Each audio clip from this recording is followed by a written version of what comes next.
dictating the wrap-up on the Butcher Benton package. I'm Lieutenant Dick Chasen.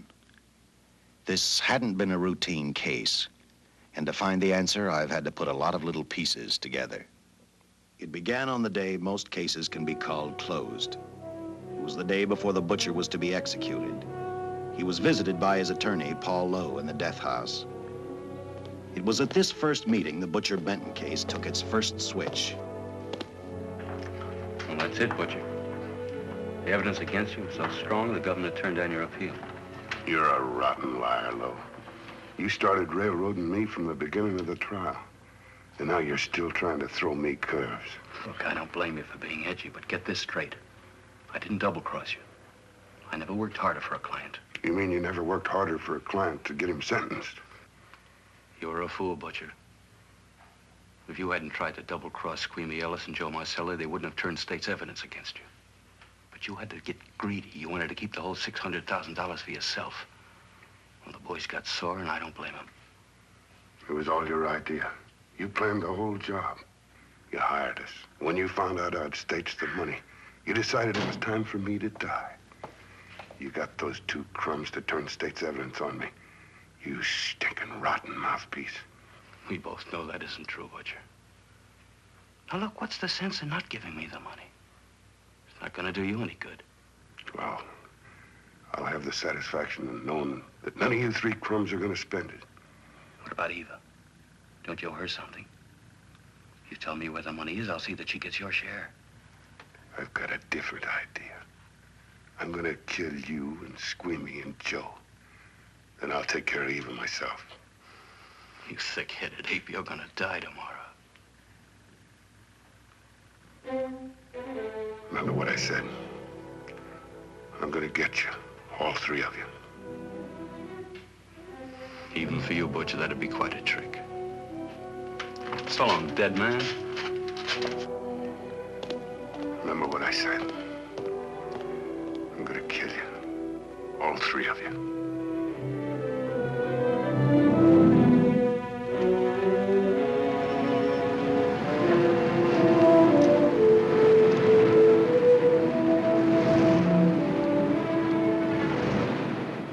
Back in Los Angeles, two men sat in a bar room listening to a newscaster tell his headline story. He played up big the butcher's threat to kill Paul Lowe, Squeamy Ellis, and Joe Marcelli for their having turned state's evidence against him. Squeamy Ellis didn't seem happy over the butcher's threat. Neither did Joe Marcelli. But they had figured, once a dead man, always a dead man. But this was one time everyone was in for a surprise, including the entire police department.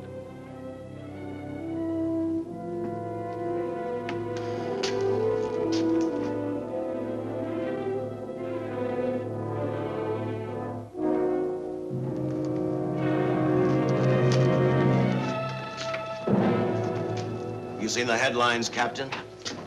Teletype just came in from San Francisco. Butcher's execution is set for 5 o'clock this afternoon. And like the newspapers say, he still refuses to talk about that stolen money. Well, I still have hopes of coming up with something. That's what I dropped by for, Dick. With Butcher's execution, the department's marking it case closed. That means you'll be reassigned. I've spent a whole year trying to break this case. As far as I'm concerned, Butcher's death is just the beginning. Of course, I can't prove it, but I think that Paul Lowe was the top man. And even though I have to keep working on it while off duty, I'm going to get Lowe, Squeamy Ellis, and Joe Marcelli. Okay, Lieutenant. Officially, I've taken you off of the case. Unofficially, I wish you luck. Do me a favor. Keep me posted. Will do. Thanks, John. I headed for Eva Martin. She worked in a local burlesque house. I'm a cop, and my job is to ask questions and get answers. So I decided I might as well start again with her.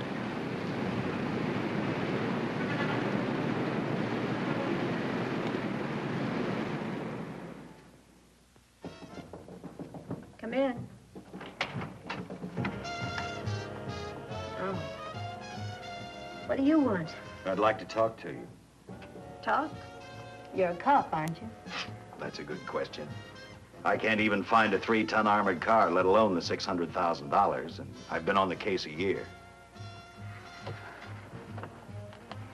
I've told you, and I've told you, and I've told you. I don't know anything about the money. I never did. Benton's gonna be dead in a little while. I thought it might make a difference. I never knew anything about the money. Call me dumb. I didn't even know Charles was in the rackets until the trial. Now, take it easy, kid. You're on, Eva.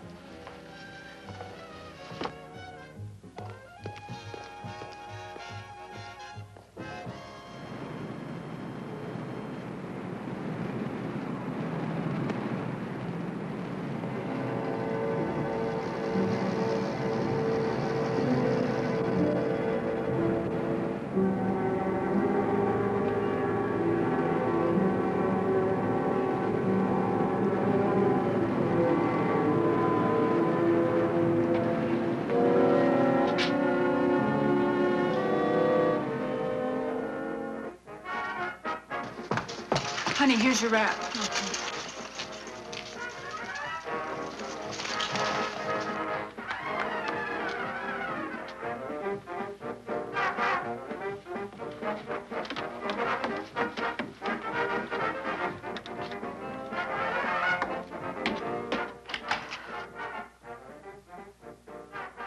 A few moments ago, Butcher Benton, without revealing the whereabouts of the $600,000 stolen in the armored car holdup, paid for his crimes against society in the gas chamber at San Quentin. Now for a look at the international scene. Today... Come on, baby. Don't waste tears on Benton. I feel so badly about Charles. If I'd known, maybe I could have done something. How about a drink? We could both use one. An artist can't drink while she's working, Paul. Boy, see.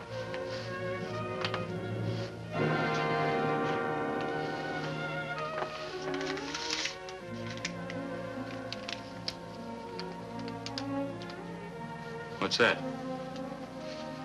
Well, now what's the matter? It's a message from Charles. He told me to open it if he died. Finale, Eva. All right. How about a steak after the show? No, thanks. Not tonight, Paul.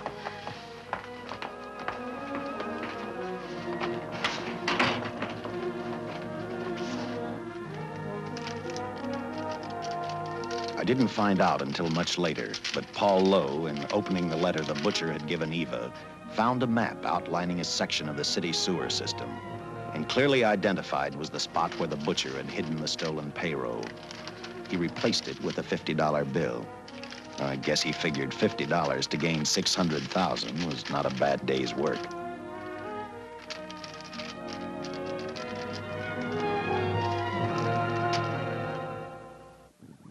And a few hundred miles away in San Francisco, the case took another switch, which turned the next 72 hours into one long, hideous nightmare. Dr. Bradshaw, a distinguished biochemist, was making preparations for a final experiment which he hoped would lead the way to a cure for cancer. He'd been successful with laboratory animals. The last step called for a human body. And Dr. Bradshaw's assistant quickly made a deal with a local mortuary and returned to the laboratory with the dead body of Butcher Benton.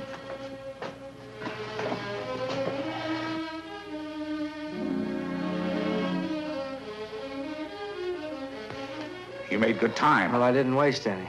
Any trouble? No, I just handed the money over and moved the body into your station wagon. That was that. Good. Get a syringe.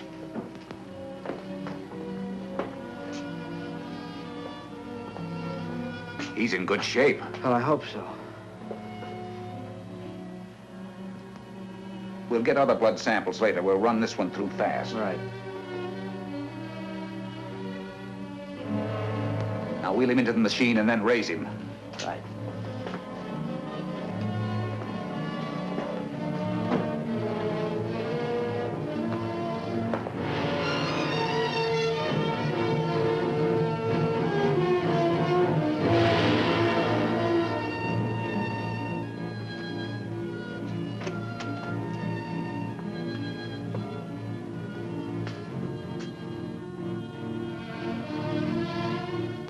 Ready?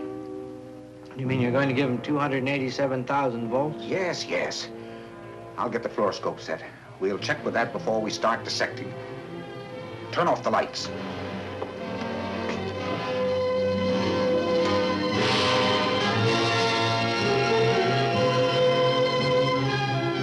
There you are, old boy. If you respond properly and my theory is sound, you'll be more famous dead than alive. Throw the switch.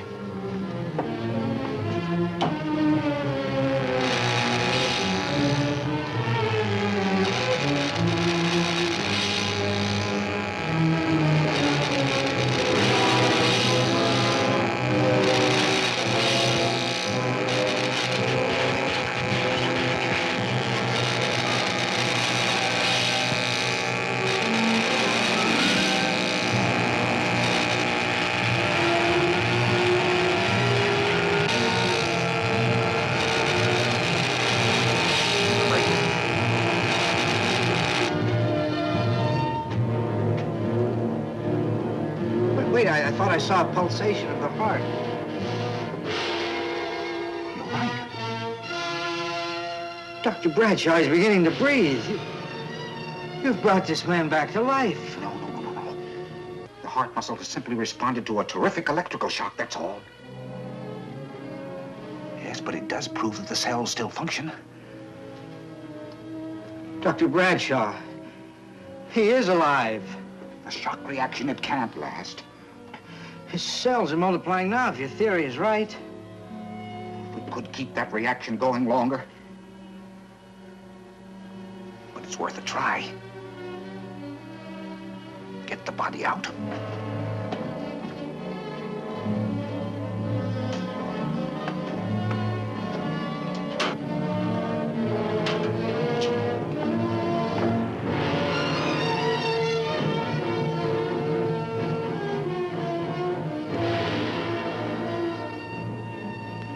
Get some adrenaline from the supply room. Some amyl nitrite, too. Hurry, hurry.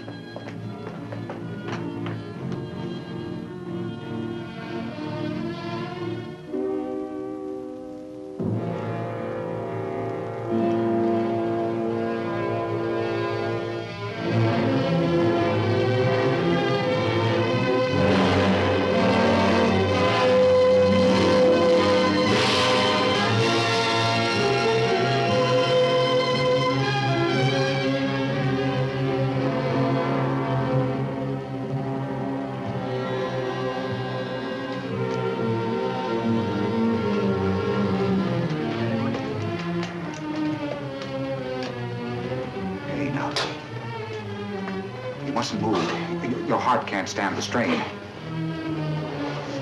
Now, you must lie still. Please, please. Easy now. Easy. Easy. You must lie. Easy. Please.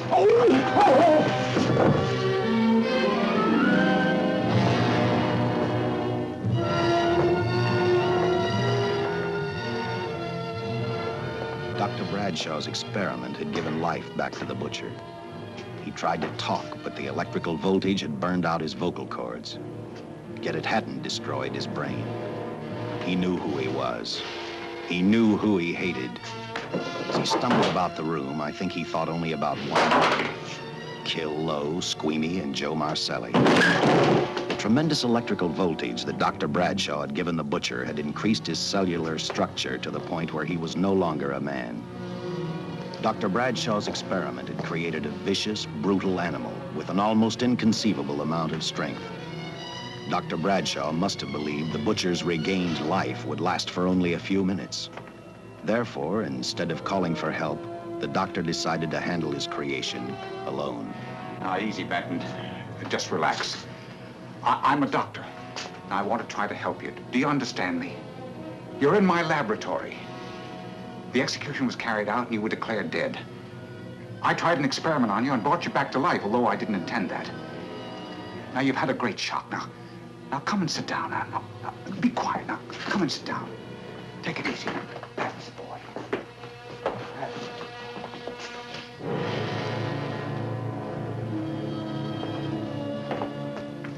Careful. His reactions are violent. How do you explain this? Each cell must have multiplied 100 times. perhaps thousands. His strength is unbelievable. No, it's too late for the amyl nitrite. I want to get some blood samples, make some tests on him, find out what's happened. Get me a syringe.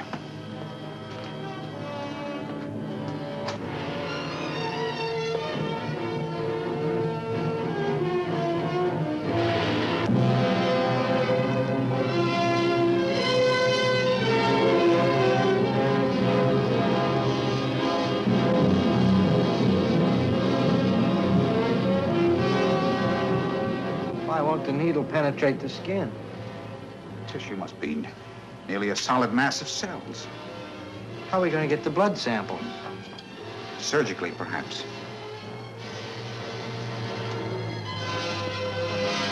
Now, easy, Benton. Take it easy. You can't leave here now. I'm responsible for your being alive.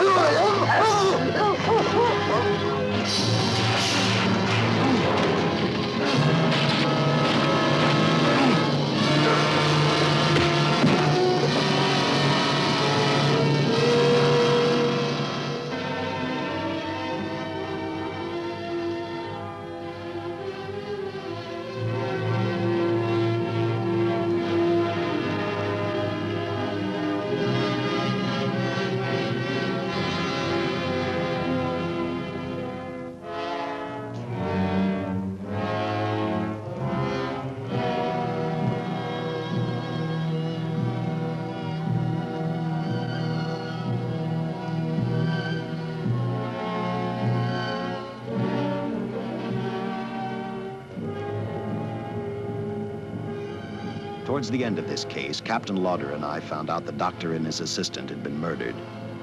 But I'm getting ahead of my story. The butcher didn't know how he had been brought back from the dead, and he didn't care. All he knew, he was alive. Then this monster-made man started thinking about Los Angeles.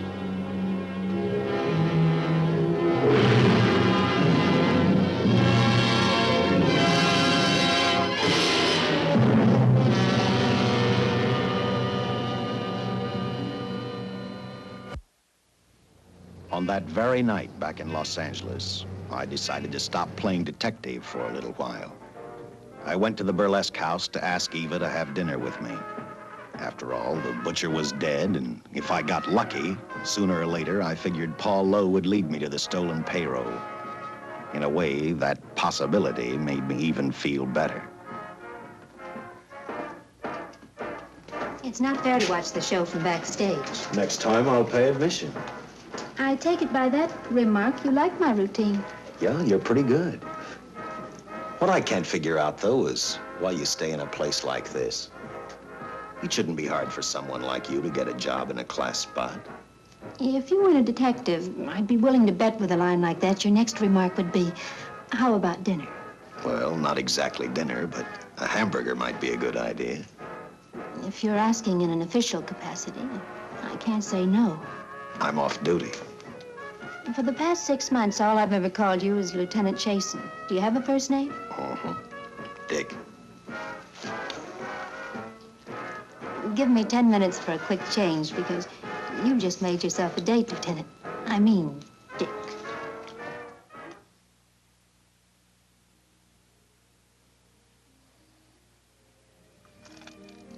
You know something, Dick? I haven't had hamburger in the front seat of an automobile with a guy in a lot of years. Well, from now on, we'll do it more often. It's funny. I always figured a policeman wasn't really a human being. I mean, unless he was arresting someone or trying to solve a case, he was unhappy. Shows you how wrong you are. In fact, everyone on the force gets fed up occasionally with the job they do. Maybe we're more human than anyone else. We see so much trouble, we get to hate the word. But as long as the world's filled with people, there'll have to be men who enforce the laws. What made you join the department? Now who's making with the questions? No, honest, I'd like to know. Well, it's really a very short story. When I got out of the Air Corps, I knocked around for a while. Well, I went to work for an oil company. One day, I went back to college on the GI Bill. Just before graduation, I noticed all about the police department exams. Seemed a pretty good thing to do with your life, so I took the exams, passed, then went on from there.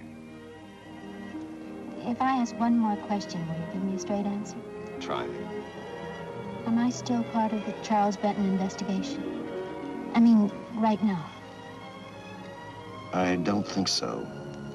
As far as the department's concerned, when Benton was executed, the case was marked closed. But inside of me, that's not good enough. I don't follow you. Well, the $600,000 is still missing. And a fast-talking underworld lawyer like Paul Lowe is walking around a free man. Someday, no matter how long it takes, I'll get him and the money. Until I do, the Benton case for me is not closed. I give you my word, Dick. Charles Benton never told me anything about the money. Oh, I've been sure of that for a long time. But how did you ever get mixed up with anyone like the butcher? As trouble ever started, it just happened. I had a roommate who used to date Benton all the time. One day she packed and left for Chicago. Benton carried a torch for her, and he used my shoulder to cry on. First thing I knew, we were having dinner together, and a few weeks later, I was labeled by the police as this #1 suspect and Benton's girl. But it was never like that. I made only one mistake. I felt sorry for him. You mean, until he was arrested for the robbery and the killing, you had no idea how he earned a living? I know this is going to sound crazy, but I only went out with Benton a couple of times. And all we ever talked about was Madge, my old roommate. The last time I saw him, he tried to get too friendly, and that's when I told him he had the wrong girl. But like I said, I'd already made my mistake. What about the burlesque house? How do you two fit together? You sound like a lot of other people. I left a small town a couple of years ago because I won a beauty contest, and the first prize was a screen test. Da, da, da, da, da. After which, nothing happened? That's right. Only it was pretty rough. And then one day I read an ad about girls wanted for a burlesque show. I auditioned and I got the job. You know something? It's like any other job. If you're looking for trouble, you can find it even in a schoolroom. Well, when the screen test didn't work out, though, why didn't you go on home? Well, first you have to have a home to go back to. My folks are dead, so Los Angeles was as good as any place else. I don't know about you, but I do 8 shows a day, and at this hour, I'm bushed. I know what you mean. Mind if I drive you home? No. And I'll tell you something else. I haven't minded anything about tonight. Not even the hamburger. I kept playing tag with Lowe. He made 4 telephone calls. 3 of them didn't interest me, but one did. The one to Joe Marcelli. I watched Joe head for his meeting with Lowe, and for some unknown reason, I began to get the feeling that this case was finally about to explode in my favor. You see what I mean? Well, look at that, will you? I seen him stagger on 2 legs, but he's doing it on 4. Shut up, you flea bag. Well, look who's calling names. At least I ain't a squealer, a stoolie. Ha! I warned you before. All right, Harry, that's enough. I'll take care of him. I want to talk to him. Okay, Mr. Lowe. But any future business you've got with this psycho, take care of it upstairs in your office. If he keeps showing around here, sooner or later he's going to get slugged, cripple or no cripple. All right, shut up, Joe. Sit down.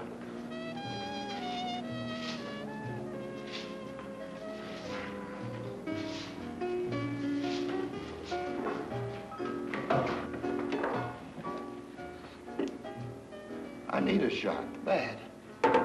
You'll get one after I've talked to you. You sober enough to understand? Yeah, I run out of dough. No wonder. Look at you. You used to be the best torch man in town. Now I don't think you could crack a safe if you knew the combination. No jobs. Nobody wants me since I turned states on Benton. That's your doing. You taught me. All right, quit crying. I got a job for you.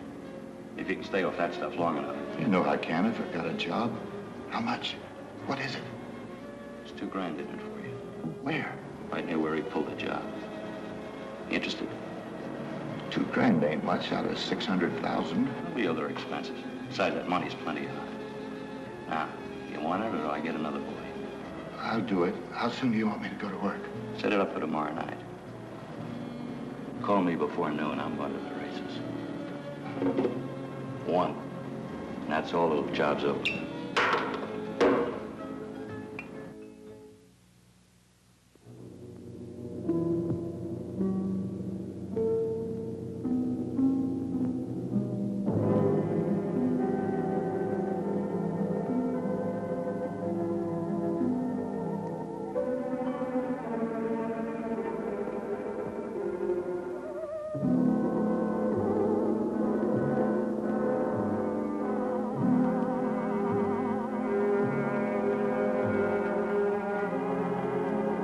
The butcher was walking slowly toward Los Angeles. He'd traveled through wooded hills to prevent being seen by anyone. Finally, he came to a quiet road. He stopped to get his bearings. And then he saw her, and he saw something else, an automobile. For the butcher, that rang a bell. With a car, he knew by the next afternoon he'd be in Los Angeles in plenty of time to catch up with the 3 men who had double-crossed him.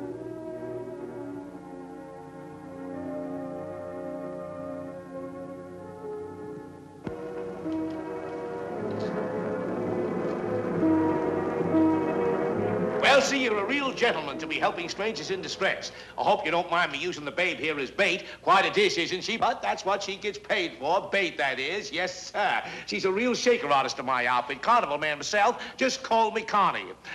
Yeah. Well, friend, we're in a little bit of difficulty here. Got a flat tire, brand new car, no tools in the back. Why, some of these dealers make my carnival grifters look like babes in the woods.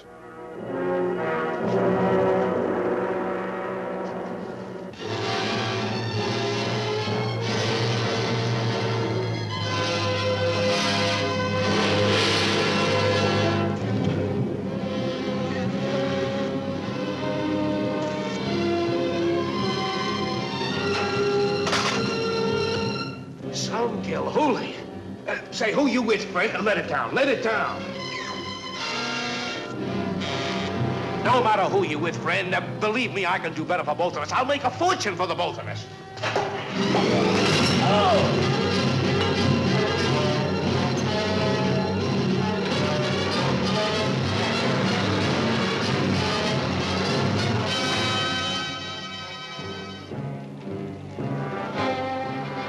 An hour later, the San Francisco Police Department sent out an APB. Squads were sent to various parts of the countryside.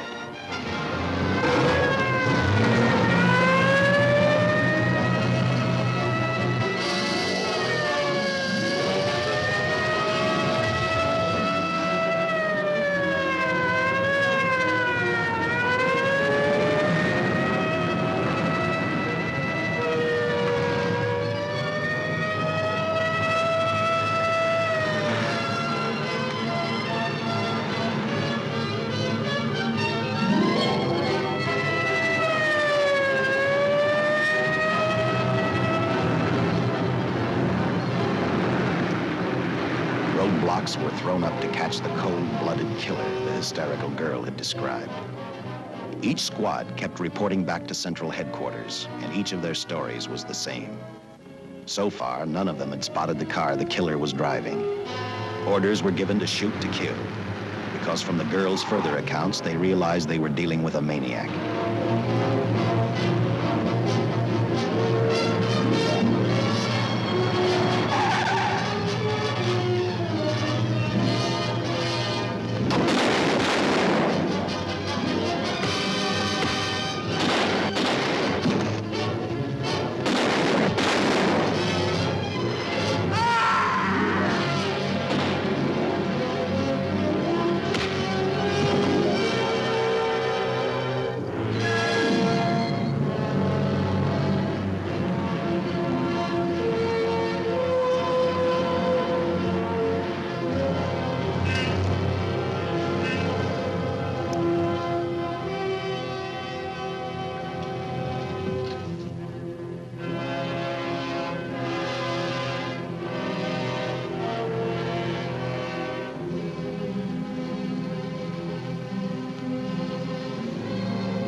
I trust that this information will answer all of your questions. If I can be of any further service, let me know. Sincerely, J.I. Louder, Captain Police, L.A. Another all points from CHP, Captain.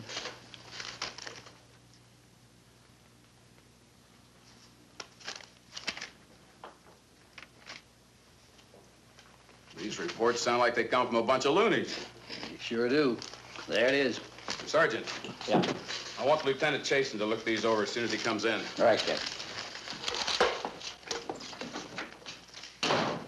The next morning, I read the stories of the brutal murder of the 2 police officers. I also read the witness's statement about the bullets having no effect upon the killer. I felt sorry for the witness, and I thought about how easily a person's mind can become confused when suddenly they receive a brutal shock. I didn't believe a man existed who could not be stopped by a slug from a .45. Good morning, Captain. You and the rest of the force are going on 24-hour duty. Seen the headlines? You mean this guy that's running amok up north? Yeah, the latest report, he's killed 2 police officers. Made a getaway in a green coupe heading south. I've got a hunch this killer's gonna be our baby. He could be in town right now. Yeah. You better get started, Lieutenant. Okay. Any new leads on that hold-up money? I think the girl can probably be counted out. If any of the others are wise, they're keeping mighty quiet. Well, let it ride for now. The whole force is gonna be on the spot until we catch this killer. Newspapers will have a field day.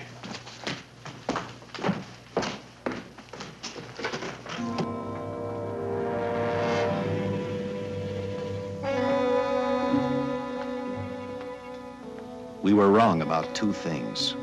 The killer was already in our city, and we didn't know he was Butcher Benton.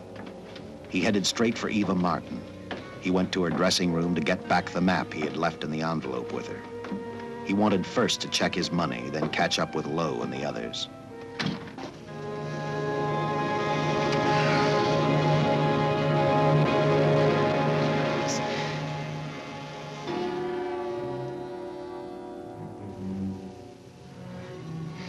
Can't be. But you do look like him. Only different somehow.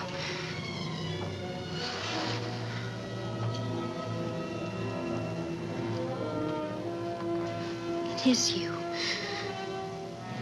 Why didn't somebody tell me? What's happened, Charles? Those look like bullet holes. Are they?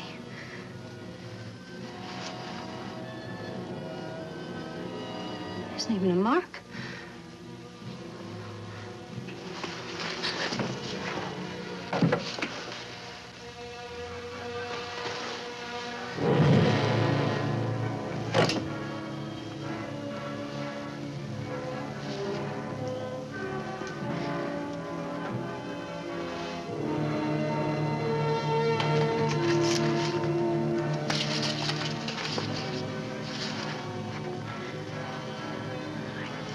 I opened it like you told me, and I found the $50.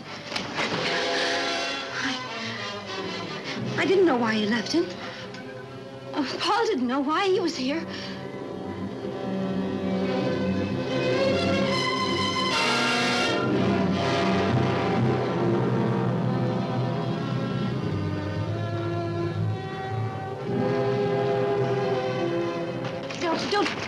Don't play crazy.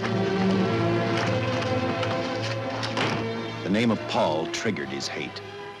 He left her dressing room and started for Squeamy Ellis and Joe Marcelli's place. Because he knew, with them out of the way, Paul Lowe couldn't open the strong box where the money was hidden. He thought of Squeamy and Joe first. He was saving Paul Lowe for last.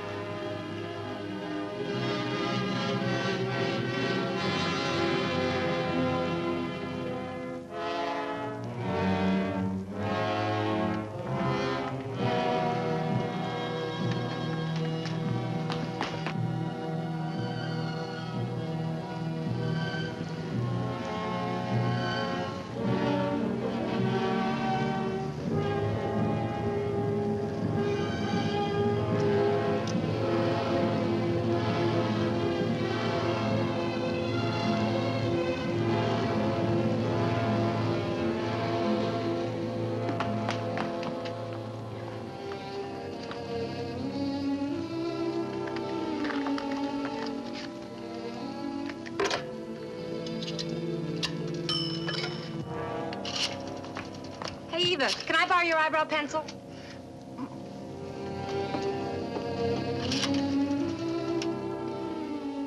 Operator, get me police headquarters.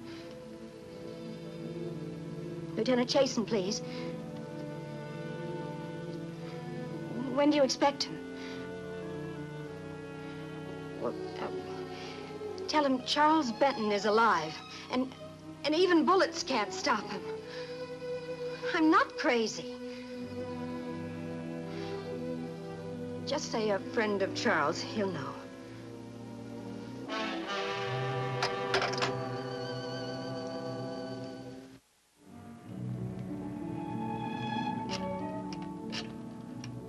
After leaving a message for me, Eva telephoned Squeamy Ellis. She tried to tell him the butcher was alive and on his way over to kill him. Squeamy didn't believe her, and in a way you couldn't blame him. Who in their right mind would believe a man had returned from the dead? What Squeamy actually believed was that the butcher, before his execution, had hired a killer to carry out his threat.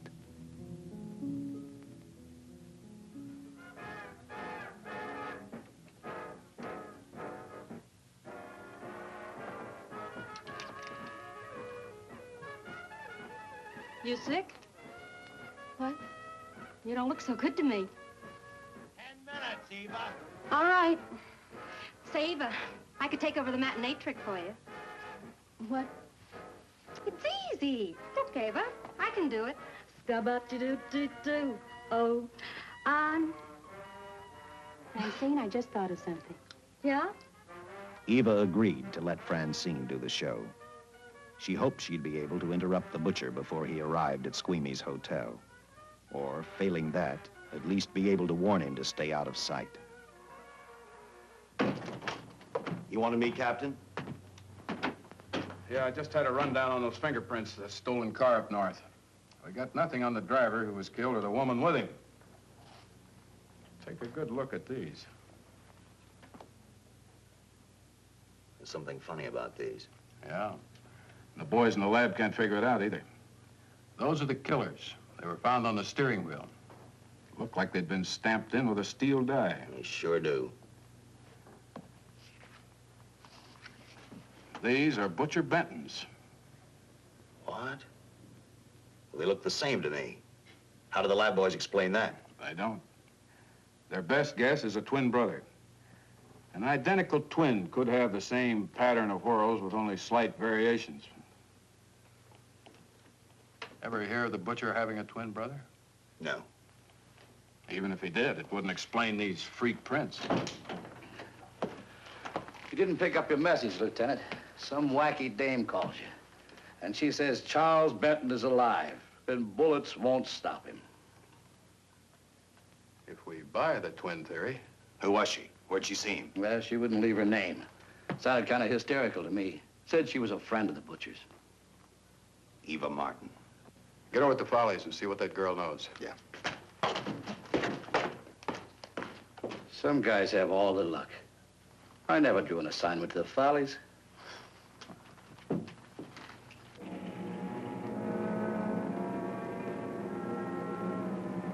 Meanwhile, the butcher headed for Squeamy's hotel. He didn't seem to be in any particular hurry. Actually, he seemed like any normal person, on his way to work or on his way home.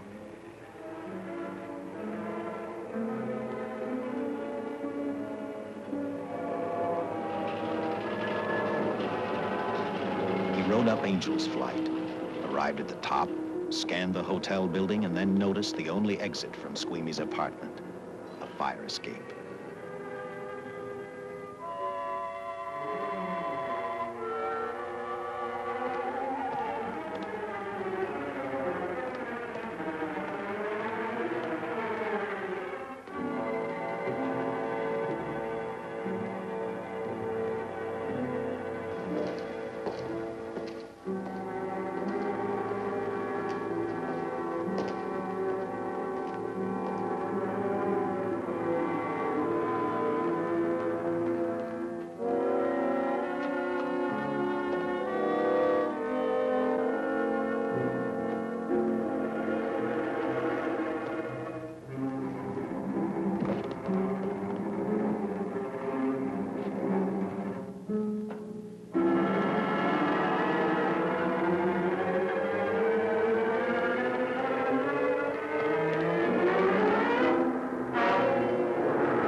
Butcher was figuring his next step. And as he looked at the dead cop, he thought about Paul Lowe, the next man on his list. Seen Joe Marcelli? Not since last night when I told him I didn't want him around here no more. Give me a shot.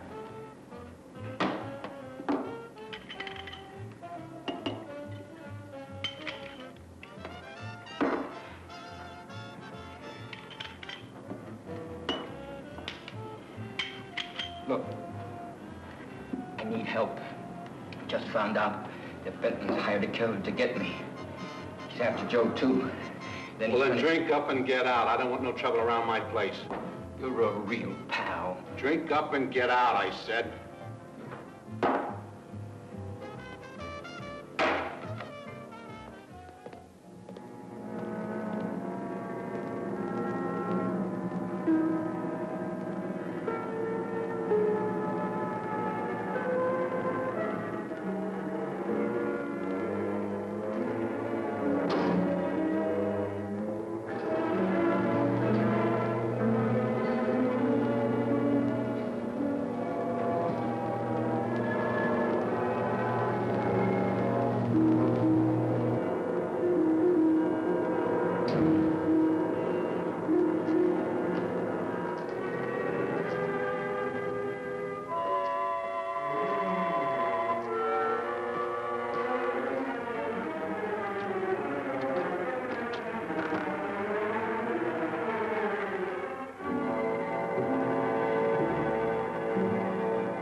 Operator, get me the police! Police! Yes!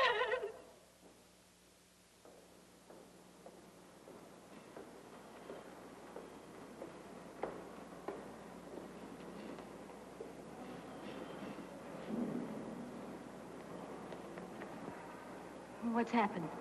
A guy named Squeamy got thrown from the 5th floor. He's dead on a mackerel. Customer of mine. You mean Squeamy Ellis? Yeah, that's it. Just Squeamy. No one else was killed. Ain't one enough?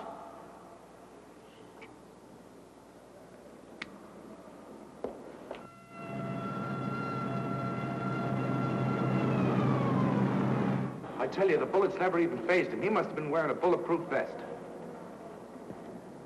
God help us when the papers get a hold of this. Keep an officer on duty here till you hear from me. We'll get a stakeout on Joe Marcelli. I'd like to talk to Joe. Lauder, I'm going to call San Quentin. Suppose Benton is alive.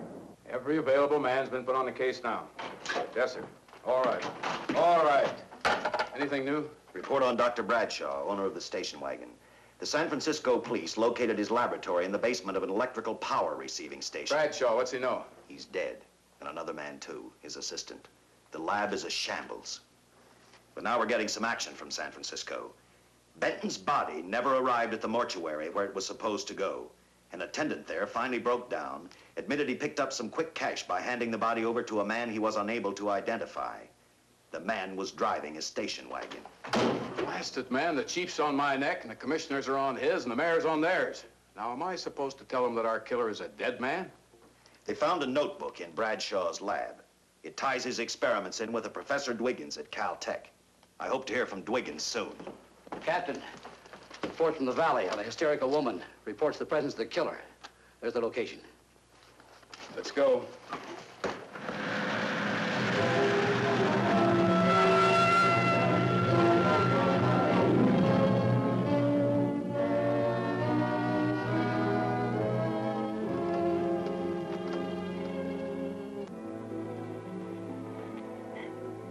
You and your boyfriend had a little fight, and he got out of the car to take a walk. You noticed that he walked down toward the sump area in the direction where you'd seen those lights a short while before. What happened then, miss? Please try to tell us. Well, I just sat there a few minutes, I guess. I was pretty mad. Then there was a loud crash, like heavy metal, sort of, from down here. I got out of the car to get a better look. I heard Jimmy cry out something. I couldn't make out the words.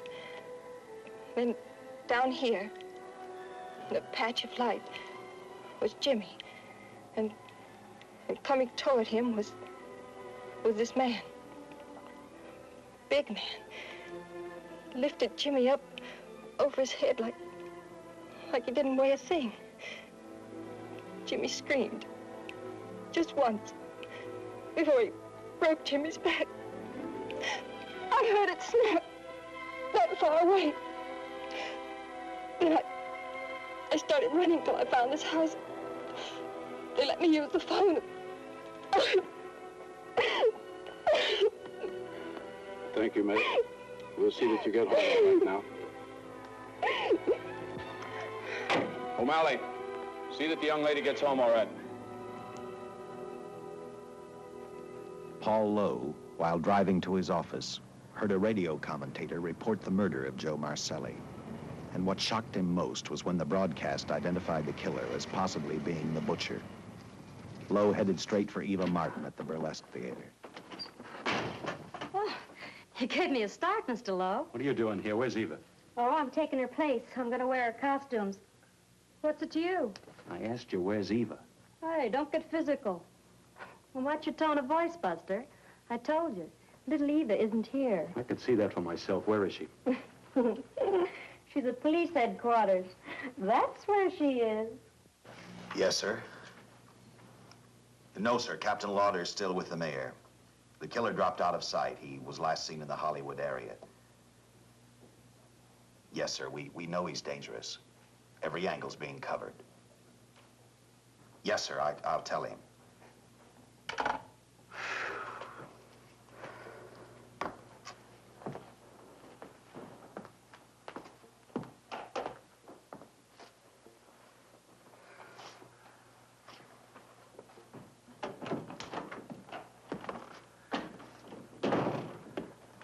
Here, see how these fit. Low heels. I'm sorry. It's the best our wardrobe department can afford. Any idea how soon the captain will be back? Now, look, I'm going to see the captain if I have to wait here all night. Paul. Paul, Charles killed Squeamy and Joe. Joe, too? Benton? He's alive. I saw him, but nobody will believe me. I'm checking it. My guess is whoever killed them is on the trail of the money, Lowe. Now, maybe you better start talking if you know anything about it. I don't know anything. Did the butcher have a brother? No, no brother. It was Charles. I saw the tattoo on his arm. Look, I demand police protection. Where's the money, Lowe? You heard me. I demand protection. I know my rights. We put stakeouts on your office and home. Well, that's not enough. It's enough as far as we're concerned.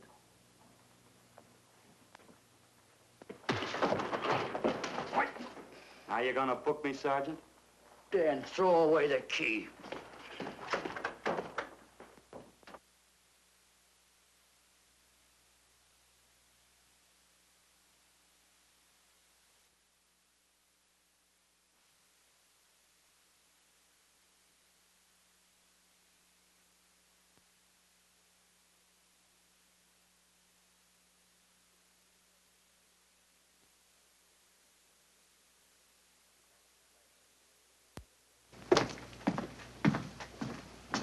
Thank you. Come up with anything yet, Dick? Oh, we've checked every hotel, motel, and rooming house in town. We've run a cross-check on every hangout Butcher ever used. Net results, blank. This is incredible. We not only discover a dead man turned killer, but it's beginning to look like he plays ghost, too. He's somewhere in this city, and if we have to take it apart brick by brick, we've got to get him. I may be way off, but I think Paul Lowe could tell us a lot. Maybe. But it's a cinch he's not going to. Well, suppose he had no alternative. You better grab some coffee. Your mind's beginning to play tricks on you. No, now, wait a minute. When Lowe came to us for police protection, it was because he was scared stiff the Butcher would add him to the list of Squeamy Ellis and Joe Marcelli. Go on. It figures, too. When he slugged the sergeant, he knew we'd book him right away. Oh, this Lowe's a pretty cute character. But we can play the same game. You mean we'll threaten to release him? Well, not exactly. You tell him you realize that he was excited, that throwing the punch was accidental. Tell him we're not going to make a charge, that he's completely released. Lieutenant, you know we can't do that. Lowell made his first mistake when he hit the sergeant, and that'll get him a year. As far as the department's concerned, at least it's a small victory. If my hunch is right, Lowe won't want to be on the streets with the Butcher looking for him. And he may talk, and talk a lot. Enough maybe for us to get rid of him permanently. Even lead us to the Butcher. If he's frightened enough, that might work. But if it doesn't... No, Dick, I'm not going to release him. I want him out of my way so bad I can taste it, but not bad enough to be responsible for getting him killed. The good thing about that, Captain, is the fact we know it, but Lowe doesn't. Let's give it a try. All right, Lowe. Come on out. I think you'll find everything in there. You're free to go, Mr. Lowell. Wait a minute. Who do you think you're kidding? You arrested me for assaulting an officer. Court, I'll plead guilty. With luck, I might get off with 6 months. For a lawyer, you're forgetting a very important point. If no charge is made, there's no trial. It was a tough day for everyone. We figured your nerves were on edge, and when you threw the punch, you didn't know what you were doing. I've squared everything with the sergeant. It's all over, all forgotten. Yeah? Why'd you bring a stenographer? Simply because I wanted a record of our conversation at the time of your release. Okay, Lowell, let's go. Oh, wait a minute. Once out on those streets and I'm a dead man. You let me go, you'll be responsible for murder. Oh, come off it, Lowe. You're imagining things. You know the Butcher threatened to kill me. You set me free, he'll do it. Well, that's just a risk we'll have to take. But the way I look at it, Mr. Lowell, you'll be okay. Look, Captain, I'll make a deal with you. You keep me here and I'll tell you how to recover the money. Maybe even catch the Butcher. No deals, Lowell. You'd probably tell us anything just to stall for time. Come on, let's get out of here. Now, wait a minute. All right. I'll tell you the truth. Start taking this down. I, Paul Lowe, hired Butcher Benton, Squeamy Ellis, and Joe Marcelli to pull off the armored car holdup. And then Lowe continued with his confession. He told us about finding the map. He showed us the exact location of where the Butcher had hidden the stolen payroll. And he gave us a most important answer. The explanation as to how the Butcher was able to elude detection. His means of escape was the sewer system beneath our city.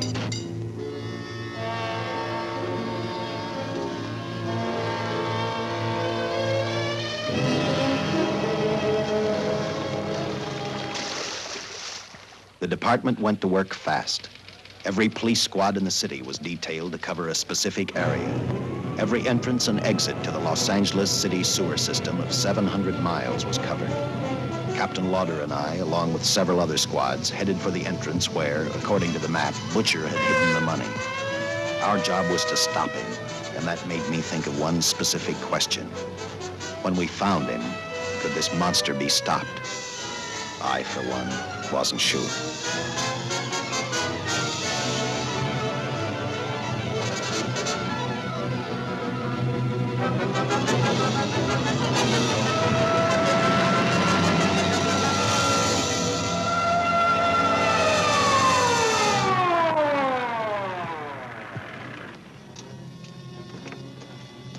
Everything all set, Lieutenant?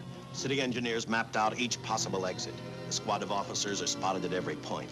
If the Butcher can be caught, now's the time. Well, after I talked to Caltech, I called on the fire department for a little help. The professors thought a flamethrower might stop him. Flamethrower? I suppose their boys have had a chance to join our squads by now. I see we have one with us here. Have you thought about what'll happen if this doesn't work? No. I've been praying too hard that it will work.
This is where we split up. I'll go straight ahead.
If this map's right, we're off our course.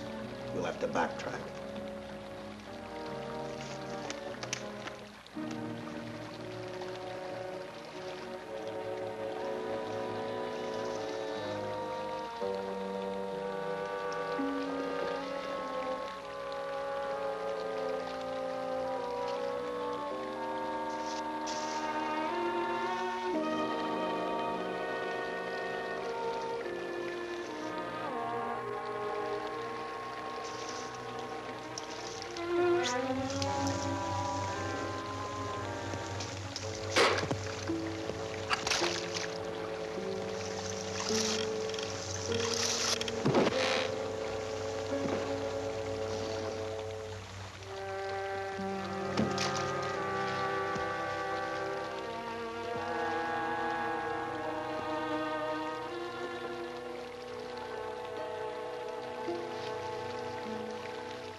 Let him have it.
And the tremendous shock of electricity that brought the butcher back to life destroyed him.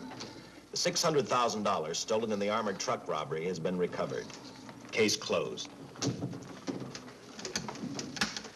Well, here are the scientist's comments for your records. I had to fill in a few spots with my own guesses, but I guess that's about the size of it. Did you get any sleep? Oh, some. Not much. How's the girl today? Well, I called the hospital about an hour ago. She'd gone. Gone? Where? Well, she told him she was a working girl and that she'd been away from the job too long already. Quite a girl. Yeah. Say, how about that time off I've got coming? 48 hours, beginning right now. Get some rest, Dick.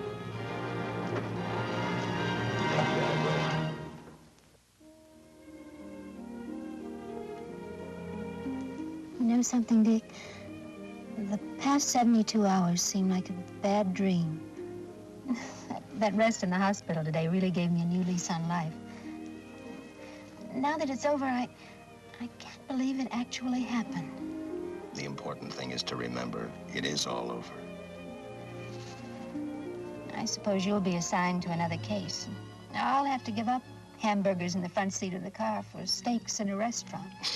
No, I've thought about that. In fact, I decided to do something about it. I started by talking the captain into a short holiday, and just about an hour ago, I got you fired. What?